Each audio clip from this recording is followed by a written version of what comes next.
Hey guys, welcome back to Owens Junction. Today we're going to be reviewing the Bachman Colus Class 37. Now, I pre-ordered this I think a few months ago, now it's finally came. Let's have a look in the box. So, I always like Bachman how they do the ice cubes.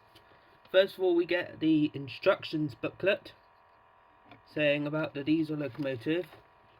Now, the 37s are one of my favourite diesels, as I've had a cab ride in a few, for example D6948, 37215, and I think those do too, yeah.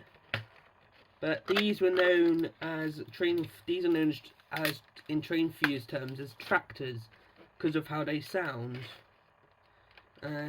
which is a nice name. Let's just get it out of the box.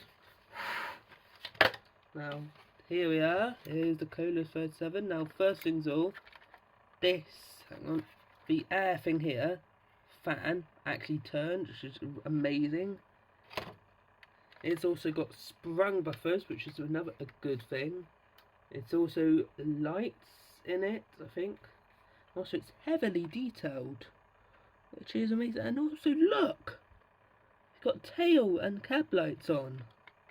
Actually, you can have a switch on them, so if you don't want them on, you can. And this also is number 37521, which is actually running on the main line as we speak.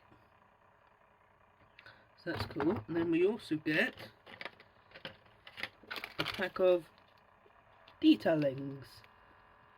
So this model is an amazing model, I must say, because I've already got a few 37s, but they're Lima and Old Hornby ones. So to get a better version of Bachman is just amazing.